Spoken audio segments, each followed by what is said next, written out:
Hello, and welcome to this very not comprehensive and frankly quite limited animation tutorial for Train Simulator.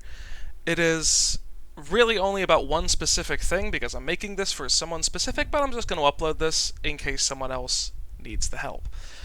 Now I'm in talks with someone who's making a logo for the first time, and they're stuck on animating the wheels. Now, it's a fairly simple process once you actually know what to do, but obviously you need to know what to do. So here is what I do. First and foremost, you take the wheel, the main wheel, and you rotate it 360 degrees in the forward direction. That much is fairly simple. Then, down here, mousing over this, you can't do it while mousing over this, you press T. That gives you the Set Keyframe Interpolation menu.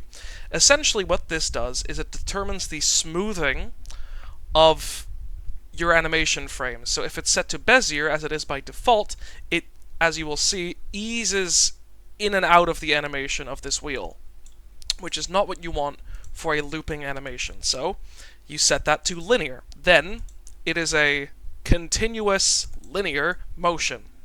Now, something that confused me at first when making something for Train Simulator is parenting, because you can very easily parent a object to another object with Control P.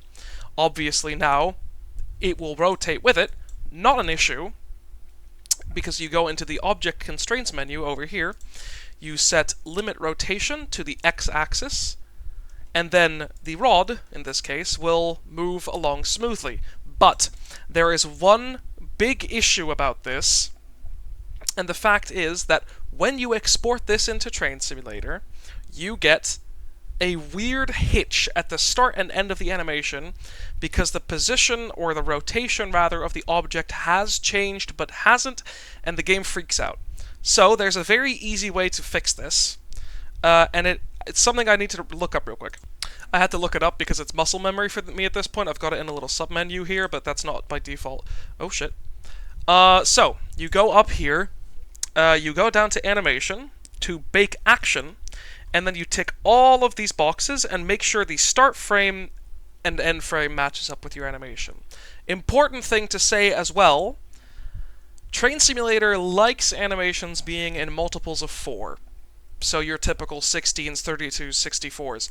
I tend to stick with 32, but there is a very important thing about having the animation be 32 frames, because in reality, this means that this animation is 33 frames, which means that at the first and last frame, the animation is in the exact same position.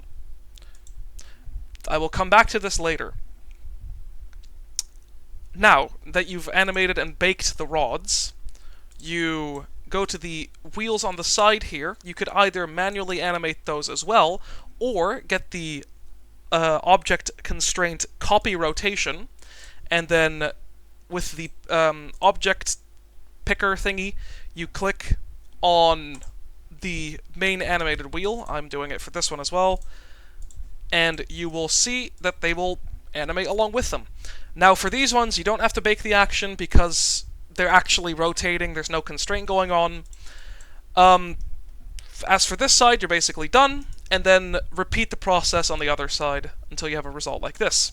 So what you want to do now is you want to select only the objects that you want to be exported for the animation.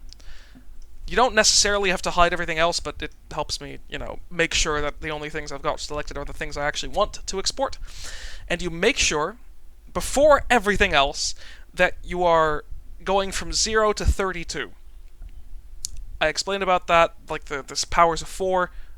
In general, I try to stick with 32 unless it's a really long animation that plays over a span of a very long time. Then you want some more keyframes, so you want it to be a longer animation. But generally, 32 for locomotives is a good thing to stick by.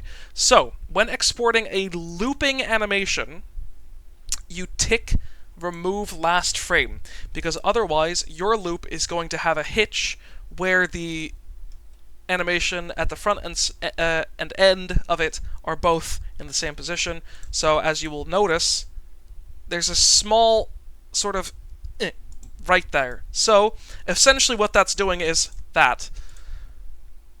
But in order to not accidentally have that be the case for all of your other animations, you have to tick remove last frame, and when you're exporting something that isn't, you untick that, and then you export it. I hope this has helped. I don't know.